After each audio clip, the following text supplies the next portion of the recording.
So last క్లాస్లో మనము structure of heart మనము విన్నాము, చదువుకున్నాము, నేర్చుకున్నాము.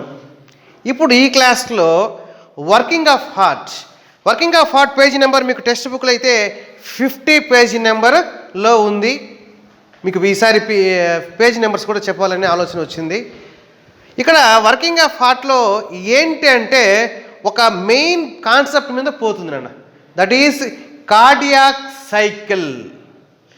అంటే మీరు ఒక్క విషయం గుర్తుపెట్టుకోవాలి, the heart contracts and relax.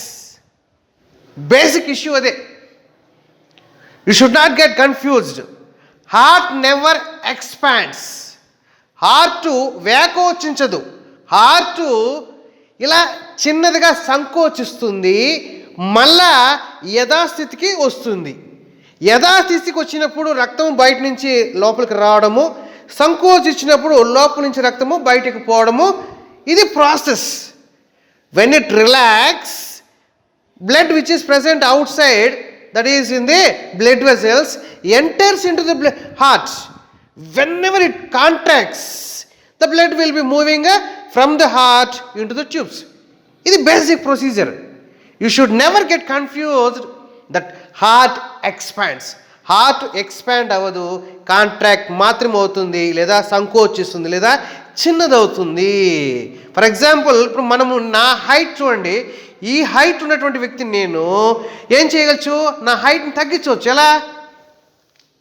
మళ్ళా సేమ్ హైట్కి నేను రాగలుగుతాను, బట్ నెవర్ నా హైట్ని పెంచలేను.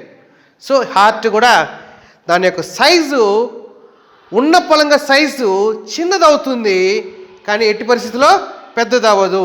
ఇది బేసిక్. ఈ బేసిక్ అర్థం చేసుకున్నారంటే నెక్స్ట్ టాపిక్ మనం వెళ్దాం. ఫస్ట్ పాయింట్, ఇక్కడ కార్డియాక్ సైకిల్ అంటే ప్రొసీజర్ అంతా కూడా ఒక సీక్వెన్స్గానే జరుగుతుంది. అంటే కాంట్రాక్షన్, రిలాక్సేషన్, ఇది ప్రొసీజర్. బట్ నెవర్ కాంట్రాక్షన్ అలా కాదు, లేదా రిలాక్సేషన్ ఇలా కాదు. కాంట్రాక్షన్, రిలాక్సేషన్, ఒకసారి చిన్నదవడము, తర్వాత నార్మల్ పొజిషన్ రావడం, దీన్నే కార్డియాక్ సైకిల్ అంటారు. ఇది ఎలా జరుగుతుందండి? ముందు ఎలా జరిగిందో అదే ప్రాసెస్. దాన్ని ఏమంటారంటే cardiac event that occurs from the beginning of one heart beat to the beginning of next constitute A cardiac cycle. So ఒక హార్ట్ బీట్లో కాంట్రాక్షన్ జరిగింది, రిలాక్సేషన్ జరిగింది.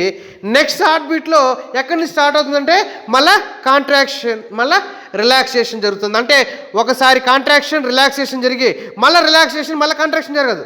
Sequence is contraction, relaxation. దీన్నే ఇంగ్లీష్ టర్మినాలజీలో కార్డియాక్ ఈవెంట్ అంటే ఒక contraction, ఒక relaxation, లేదా ఒక relaxation, ఒక కాంట్రాక్షన్, అలా వచ్చేదాన్నే కార్డియాక్ సైకిల్ అని అంటారు. ఈ కార్డియాక్ సైకిల్లో మనకి 3 స్టేజెస్ ఉంటాయి. Articular systole, atrial systole, ventricular systole, and next cardiac diastole.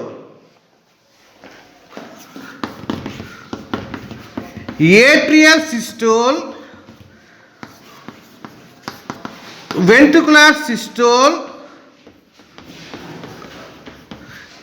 Cardiac diastole.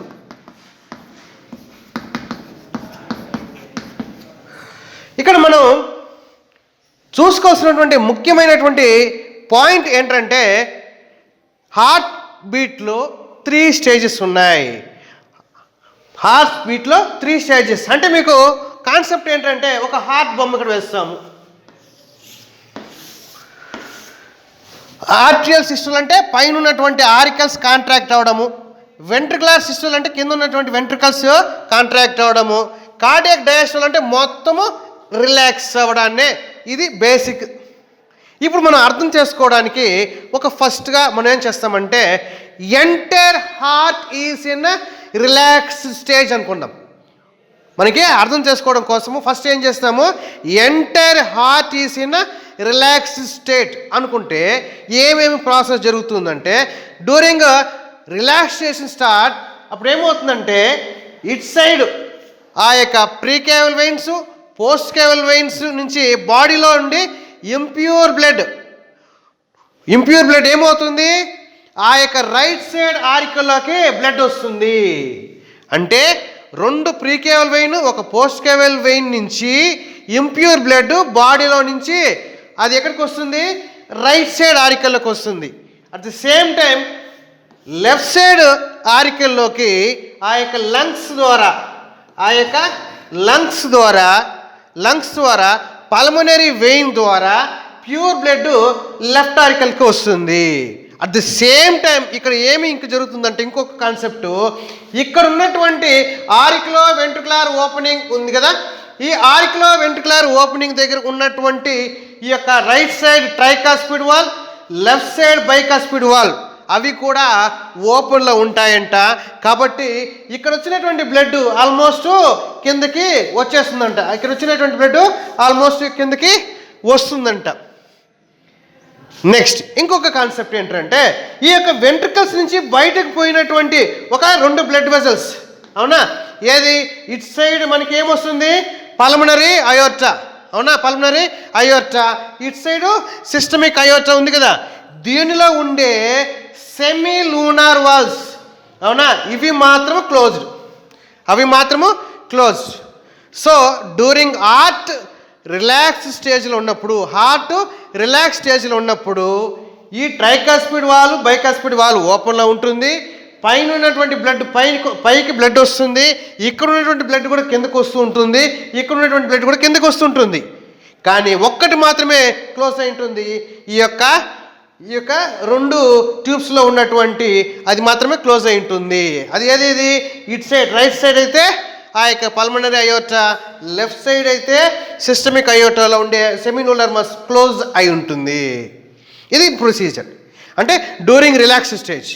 ఇప్పుడు ఫస్ట్ పాయింట్కి వద్దాం, that is atrial systole. Atrial systole ఏం చేస్తుందంటే ఆల్మోస్ట్ దీంట్లో ఉండే బ్లడ్ మొత్తం దీనికి వచ్చేస్తుంది. కానీ ఆరికల్స్ ఇలా కాంట్రాక్ట్ అయినప్పుడు ఒక 30% ఆఫ్ బ్లడ్ ఎక్స్ట్రాగా కిందకు వస్తుంది. అంటే ఆల్మోస్ట్ మిగతా బ్లడ్ అంతా కూడా వచ్చేస్తుంటుంది. అయితే పైన ఉన్నటువంటి ఆరికల్స్ కాంట్రాక్ట్ అయినప్పుడు దీంట్లో ఉన్న ఎక్స్ట్రా ఒక 30% బ్లడ్ ఇక్కడ ఉంటుంది, అది మాత్రము కిందకి వస్తుంది. ఇక్కడ ఇంకొక విషయం గుర్తుపెట్టుకోవాలి, మనము లాస్ట్ క్లాస్లో చెప్పుకున్నట్టు నోడల్ టిష్యూ ఉంది. నోడల్ టిష్యూలో ఇక్కడ ఏముంది, సైనో ఆరికులర్ నోడ్ ఉంది, ఇక్కడ ఏముంది, ఆరికులో వెంట్రికులర్ నోడ్ ఉంది, అవునా. సో ఇక్కడ నుంచి ఏమొస్తుంది, బండిల్ ఆఫ్ హిస్ వస్తుంది. ఈ యొక్క బండిల్ ఆఫ్ హిస్ నుంచి ఈ సైడ్కి పర్కెంజీ ఫైబర్స్ పోతుంటుంది. Is it right? అంటే మనకి నోడల్ టిష్యూ కింద ఇక్కడ ఎస్ఏ నోడు, ఇక్కడ ఏబి నోడు, తర్వాత బండిల్ ఆఫ్ హిస్, తర్వాత పర్కెంజీ ఫైబర్స్, ఇవన్నీ కూడా ఒక ప్రాపర్గా సీక్వెన్షియల్గా ఈ యొక్క ఇంపల్స్ని ట్రాన్స్ఫర్ చేస్తుంది. ఫర్ ఎగ్జాంపుల్ ఇక్కడ సైనారికల్ నోడ్ నుంచి ఒక్కసారి స్టిమ్యులేషన్ అయింది, కాంట్రాక్షన్ స్టార్ట్ అవుతుంది, కాంట్రాక్షన్ సైమల్టేనియస్గా స్టార్ట్ అవుతుంది.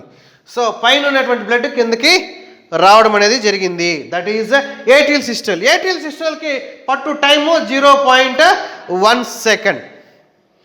నెక్స్ట్ ఇప్పుడు వెంట్రుకులర్ సిస్టోల్. వెంట్రుకల్ సిస్టోల్ అంటే ఏం లేదు, సింపుల్, ఈ యొక్క వెంట్రికల్స్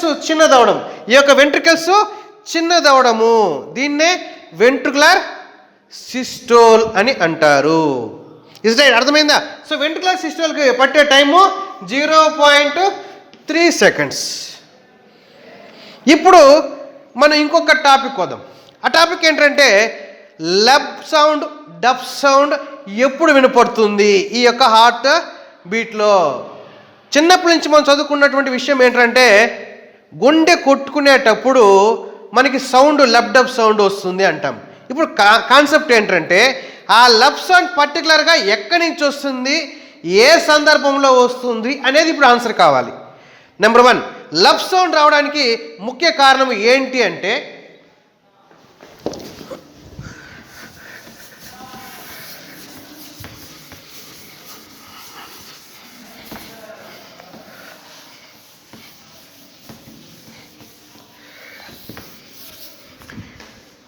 ఇక్కడ చూడండి, లబ్ సౌండ్ రావడానికి కారణము ఈ వెంట్రికల్స్ చిన్నదవుతుంది. చిన్నదైనప్పుడు ప్రెషర్ అనేది యాడ్ అయింది. లోపల ఉన్నటువంటి బ్లడ్ ఏమవుతుంది, వెనక్కిపోవడానికి ప్రయత్నిస్తుంది.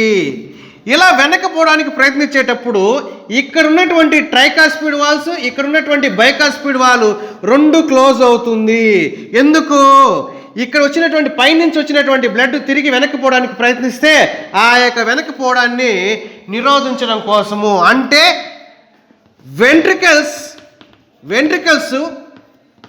కాంట్రాక్ట్ అయినప్పుడు వెంట్రికల్స్లో ఉండే బ్లడ్ తిరిగి ఆరికల్స్లోకి పోవడానికి ప్రయత్నిస్తే దాన్ని ఆ యొక్క ట్రైకాస్పిడ్ వాల్, బైకాస్పిడ్ వాల్ ఏం చేస్తుందంటే క్లోజ్ చేస్తుంది, ప్రివెంట్ చేస్తుంది.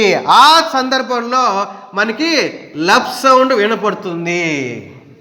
ఇక్కడ గుర్తుపెట్టుకోవాల్సిన విషయం ఏంటంటే వెంట్రికల్స్ కాంట్రాక్ట్ అయినప్పుడు ఈ యొక్క రక్తము పైకి పోవడానికి ప్రయత్నిస్తే ఈ యొక్క ట్రైకాస్పిడ్, బైకాస్పిడ్ వాల్స్ క్లోజ్ అవుతుంది. ఎందుకు?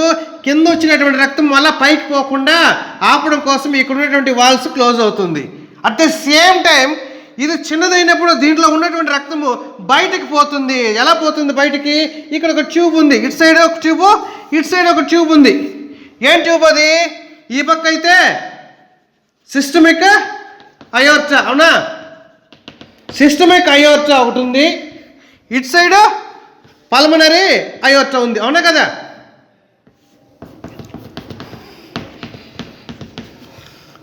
ఇప్పుడు ఇదేమైంది? చిన్నదైంది, పైకి రక్తం పోలేదు. రక్తం ఏమైపోయింది? పైకి పోలేదు కాబట్టి వేరే గత్యంతరం లేక రక్తము ఇలా పైకి పోతుంది బయటకి ఈ యొక్క రెండు ట్యూబ్స్ ద్వారా.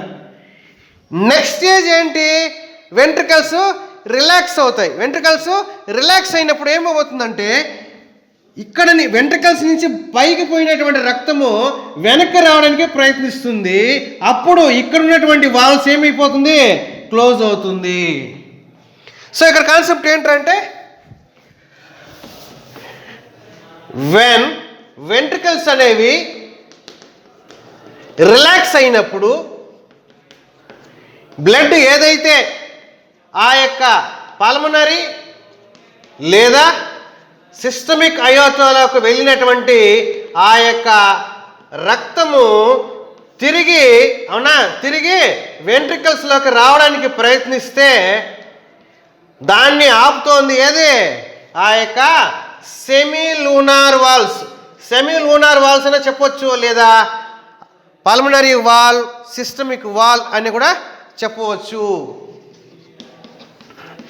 Is it right? కాన్సెప్ట్ అర్థమైంది కదా?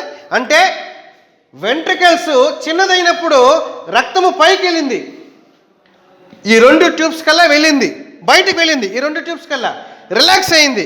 బయట నుంచి రక్తము ఏమైపోయింది?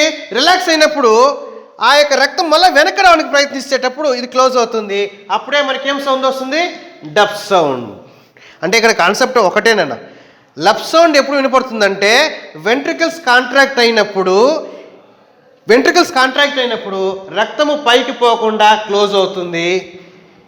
వెంట్రికల్ రిలాక్స్ అయినప్పుడు ఈ యొక్క ట్యూబ్లో పోయినటువంటి రక్తము, ఏ ట్యూబ్ ఇది? సిస్టమిక్ ట్యూబు, తర్వాత ఆ యొక్క pulmonary blood vessel, aorta blood వెజల్లో పోయినటువంటి రక్తము మళ్ళా వెనక్కి రావడానికి ఎక్కడికి? మళ్ళా వెంట్రికల్స్. ఎందుకు రావాలనిపిస్తుంది? ఇది రిలాక్స్ అయింది, స్పేస్ క్రియేట్ అయింది, ప్రెషర్ తగ్గింది, ఇక్కడ ఖాళీగా ఉంది, ఇక్కడ పైకి పోయిన రక్తము మళ్ళా వెనక్కి రావడానికి ప్రయత్నిస్తే అప్పుడు ఈ వాల్స్ క్లోజ్ అవుతుంది. అలా క్లోజ్ అయినప్పుడు మాత్రమే మనకి డబ్ సౌండ్ అనేది వినపడుతుంది. Is it rights? Lub sound, dub sound అర్థమైంది. ఇకపోతే కార్డియాక్ డయాస్టోల్ అంటే టోటల్గా ఆ యొక్క హార్ట్ మొత్తము రిలాక్స్ అయ్యేదాన్ని cardiac diastole. Is it right? అర్థమైందా? ఏట్రియల్ సిస్టోల్ పట్టేదానికి టైం 0.1 సెకండ్, వెంట్రికులర్ సిస్టోల్ పట్టే time 0.3 seconds and cardiac diastole పట్టడానికి టైము 0.4 సెకండ్. అంటే ఒక హార్ట్ బీట్ కంప్లీట్ అవడానికి పట్టు టైము 0.8 సెకండ్స్. దీన్ని బట్టి మనం ఏం చెప్పొచ్చు అంటే 1 మినిట్కి హార్ట్ 7 to 2 టైమ్స్ కొట్టుకుంటుంది అని అర్థము. ఇక్కడ ఒక పాయింట్ ఉంది, కార్డియాక్ అవుట్పుట్ అని ఒకటి ఉంది. కార్డియాక్ అవుట్పుట్ అంటే ఏంటంటే 1 మినిట్కి రక్తము ఎంత బయటికి వస్తుంది, 1 మినిట్కి రక్తము ఎంత బయటకు వస్తుంది. దానికి ఆన్సర్ ఏంటంటే cardiac output is equal to stroke volume into number of heart beats. దాని ఫార్ములా.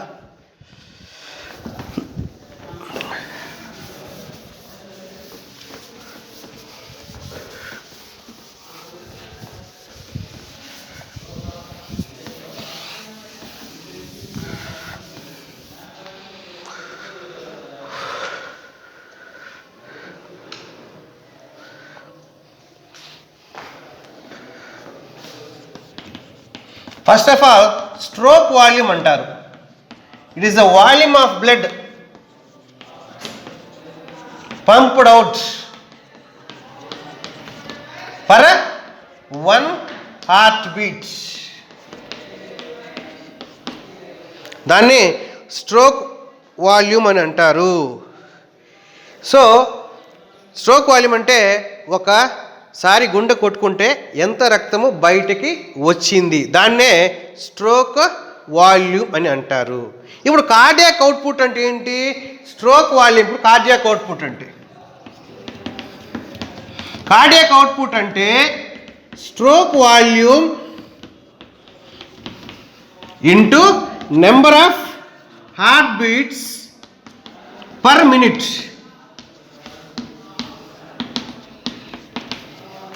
ఇప్పుడు స్ట్రోక్ వాల్యూమ్ ఎంత అంటే 70 ml. అంటే గుండె ఒక్కసారి కొట్టుకుంటే ఎంత రక్తము గుండెలో నుంచి బయటకు వస్తుంది అంటే వెంట్రికల్స్ అలా కాంట్రాక్ట్ అయినప్పుడు అంటే హార్ట్ ఇలా చిన్నదైనప్పుడు హార్ట్ లోపల నుంచి రక్తం ఎంత బయటకు వస్తుందంటే 70 ml. మీరు అడగచ్చు 2 వెంట్రికల్స్ ఉన్నాయి కదా సార్, మరి 2 వెంట్రికల్స్ అంటే ఒక్కొక్క వెంట్రికల్స్ నుంచి 70 ml, ఈ పక్క 70 ml అయితే మరి అది 140 ml అవుతుంది కదా. మరి 70 ml ఎందుకు వచ్చింది అనే కాన్సెప్ట్కి ఆన్సర్ ఏంటంటే ఇక్కడ వెంట్రికల్స్ 2 ఉన్నాయి. ఒక వెంట్రికల్లో వచ్చినటువంటి రక్తం నేరుగా లంగ్స్కి పోతుంది, అవునా? సో అది బాడీకి సప్లై అవ్వడం లేదు. ఒకవైపు ఉన్నటువంటి వెంట్రికల్స్లో ఉండే రక్తం మాత్రమే బాడీకి వస్తుంది. అంటే there are 2 ventricles, right ventricle, left ventricle. Right వెంట్రికల్లో ఉండే ఇంప్యూర్ బ్లడ్ ఓన్లీ టు లంగ్స్కి మాత్రమే పోతుంది. వెరాస్ లెఫ్ట్ వెంట్రికల్లో ఉండే రక్తము బాడీకి సర్క్యులేట్ అవుతుంది. కాబట్టి ఆ లెఫ్ట్ వెంట్రికల్ నుంచి బ్లడ్ ఏదైతే బయటకు వస్తుందో దాన్ని మాత్రమే కన్సిడర్ చేశారు, పరిగణలోకి తీసుకున్నారు 70 ml. సో గుండె 1 మినిట్కి 72 టైమ్స్. టోటల్ ఎంత వచ్చింది పర్ మినిట్కి 5040 ml. అంటే 5 లీటర్ల 40 ml రక్తము పర్ మినిట్ బయటకు వస్తుంది. దాన్నే కార్డియాక్ అవుట్పుట్. అంటే ఆల్మోస్ట్ 5 లీటర్స్ అని చెప్పొచ్చా, 5 లీటర్స్ చెప్పొచ్చా, అంతే కదా నాన్న. 70 ml into 72 times that is equal to 5040 ml వస్తుంది. దట్ ఈజ్ ఈక్వల్ టు ఒక అప్రాక్సిమేట్గా చెప్పాలంటే 5 లీటర్స్. 5 లీటర్స్ ఆఫ్ రక్తము మనకి 1 మినిట్లో గుండెలో నుంచి బయటకి వస్తుంది. అంటే వస్తుందంటే అర్థం ఏంటంటే 5 లీటర్స్ ఆఫ్ రక్తము గుండెలకు పోతుంది, అట్ ద సేమ్ టైం అక్కడి నుంచి బయటకి 5 లీటర్స్ వస్తుంది. గుండె నెవర్ ప్రొడ్యూసింగ్ బ్లడ్. మన గుండె రక్తాన్ని ప్రొడ్యూస్ చేయదు, ఉత్పత్తి చేయదు, కేవలం రక్తాన్ని సేకరిస్తుంది, పంపిస్తుంది. ఒక ఎలక్ట్రిక్ మోటార్ లాగా రక్తాన్ని సేకరించడము, నీరుని సేకరించడము, బయటికి పంపించడం. మోటార్లో నీళ్ళు ఉత్పత్తి అవుతుందంటే ఉత్పత్తి ఎంత మాత్రమే కాదు, సేకరిస్తుంది, బయటికి పోతుంది. ఇది ఒక కాన్సెప్ట్. అయితే డబుల్ సర్క్యులేషన్ అని ఒక క్వశ్చన్ ఉంది. డబుల్ సర్క్యులేషన్లో ఏంటంటే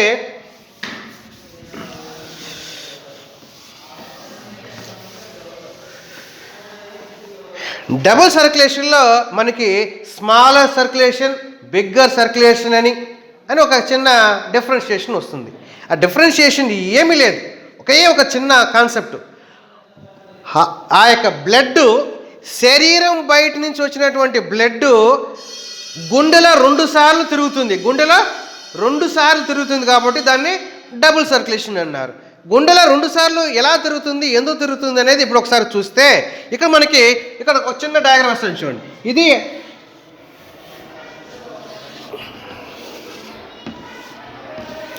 ఇక్కడ చూడండి, ఇది రైట్ సైడ్, ఇది లెఫ్ట్ సైడ్. రైట్ సైడ్లోకి ఏం వస్తుంది? బ్లడ్, ఇంప్యూర్ బ్లడ్ వస్తుంది. అవునా? ఇంప్యూర్ బ్లడ్ ఎక్కడికి నుంచి వస్తుంది? ఆ యొక్క ప్రీకేవల్ వెయిన్స్ నుంచి, 2 ప్రీకేవల్ వెయిన్స్ నుంచి, ఒక పోస్ట్ కేవల్ వెయిన్ నుంచి ఇంప్యూర్ బ్లడ్ బాడీ అందరి దగ్గర నుంచి, బాడీ పార్ట్స్ నుంచి ఈ యొక్క రైట్ సైడ్ ఆరికల్లోకి వచ్చింది. నెక్స్ట్ ఇప్పుడు లెఫ్ట్ సైడ్ చూసుకుంటాం. ఇప్పుడు లెఫ్ట్ సైడ్లో పల్మనరీ వెయిన్ ఎక్కడి నుంచి? Pure blood. Pulmonary vein pure blood. ఇక్కడ చూడండి ఒక విషయం, మీరు ఫస్ట్ నుంచి చూద్దాం. ఇప్పుడు ఫస్ట్ స్టేజ్ అంటే మన యొక్క బాడీ పార్ట్స్లో నుంచి ఈ యొక్క 2 ప్రీకేవల్ పోస్ట్ కేవల్ ద్వారా ఇంప్యూర్ బ్లడ్ రైట్ సైడ్కి వచ్చింది. రైట్ సైడ్ నుంచి అది రైట్ సైడ్ వెంట్రికల్కి వచ్చింది. రైట్ సైడ్ వెంట్రికల్ నుంచి అది ఎక్కడికి పోయింది? లంగ్స్కి పోయింది. ఎక్కడికి పోయింది? లంగ్స్లో అది ఏమైంది? ప్యూరిఫై అవుతోంది. లంగ్స్లో ఏమైపోతుంది? ఆ యొక్క రక్తము ప్యూరిఫై అయ్యింది. ప్యూరిఫై అయ్యి పల్మనరీ వెయిన్ ద్వారా ఈ యొక్క లెఫ్ట్ ఆరికల్కి వస్తుంది. నాన్న మరొక్కసారి చెప్తాను చూడండి. రైట్ ఆరికల్ నుంచి లంగ్స్కి పోతుంది. దేని ద్వారా పోతుంది? పల్మనరీ ఆర్టరీ ద్వారా. ఇది ఎక్కడికి పోయింది? లంగ్స్కి వెళ్ళింది. లంగ్స్లో నుంచి అది ప్యూర్ బ్లడ్గా మారి లెఫ్ట్ ఆరికల్కి వచ్చింది. లెఫ్ట్ ఆరికల్లో నుంచి అంటే లెఫ్ట్ ఆరికల్ నుంచి ప్యూర్ బ్లడ్గా వచ్చి ఇప్పుడు ఇది ఎక్కడికి పోతుంది? బాడీ పార్ట్స్కి పోతుంది. ఇక్కడ విషయం గుర్తుపెట్టుకోవాల్సింది ఏంటంటే, ఇక్కడ ఇంప్యూర్ బ్లడ్గా వచ్చినటువంటి ఏ అనే బ్లడ్, ఇక్కడికి ఇంప్యూర్ బ్లడ్గా వచ్చినది ఏ, ఇది బ్లడ్ అక్కడి నుంచి అంటే రైట్ సైడ్ నుంచి లంగ్స్కి వెళ్ళింది. మళ్ళీ ఏమైపోయింది? మళ్ళా లెఫ్ట్ సైడ్కి వచ్చింది. అదే ఏ అనే బ్లడ్ ఎక్కడికి వచ్చింది? అంటే ఇక్కడ ఒక్కసారి వచ్చింది రక్తము, ఇక్కడ ఇంకొకసారి వచ్చింది, అంటే 2 టైమ్స్ వచ్చింది. వచ్చిన తర్వాత మళ్ళీ బాడీ పార్ట్స్. అంటే చూడండి, ఇక్కడ బాడీ పార్ట్స్ ఉంది, ఇక్కడ బాడీ పార్ట్స్ ఉంది. ఇక్కడ చూడండి, ఇక్కడ ఇంప్యూర్గా ఉన్నటువంటి రక్తము ఇక్కడికి వచ్చింది, రైట్ సైడ్ వెంట్రుకలకి వచ్చింది. ఇక్కడ నుంచి లంగ్స్కి వెళ్ళింది. లంగ్స్లో నుంచి లెఫ్ట్ సైడ్కి వచ్చింది, లెఫ్ట్ సైడ్ ఆరికల్లోకి వచ్చింది, లెఫ్ట్ సైడ్ వెంట్రుకలకు వచ్చింది, ఆ తర్వాత బాడీ పార్ట్స్. దీన్నే డబుల్ సర్క్యులేషన్. అంటే ఆ యొక్క బ్లడ్ 2 టైమ్స్, ఒకసారి ఇంప్యూర్ బ్లడ్గా ఈ దారిలో వెళ్ళింది, ఆ తర్వాత ప్యూర్ బ్లడ్గా ఈ దారిలో వెళ్ళింది. అంటే గుండె బాడీ పార్ట్స్ నుంచి మళ్ళీ బాడీ పార్ట్స్ పోవాలంటే గుండెలో 2 సార్లు రక్తము మూవ్ అవుతుంది. కాబట్టి దీన్నే డబుల్ సర్క్యులేషన్ అంటారు. ఇప్పుడు స్మాలర్ సర్క్యులేషన్ అంటే ఏంటి, లేదా పల్మనరీ సర్క్యులేషన్ అంటే ఏంటి అనేది ఏంటంటే, smaller circulation is nothing but heart నుంచి లంగ్స్కి పోతే, హార్ట్ నుంచి లంగ్స్కి వెళ్ళి మళ్ళీ లంగ్స్లో నుంచి మళ్ళీ నేరుగా హార్ట్కి వస్తే దాన్ని ఏమంటారు? Smaller circulation or pulmonary circulation అంటారు. హార్ట్లో నుంచి లంగ్స్కి వెళ్ళింది, లంగ్స్లో నుంచి మళ్ళీ హార్ట్కి వచ్చింది. ఇక్కడ గుర్తుపెట్టుకోవాల్సిన విషయం ఏంటంటే, difference between pure blood and impure blood is only one concept. That is pure బ్లడ్లో ఏముంటుంది?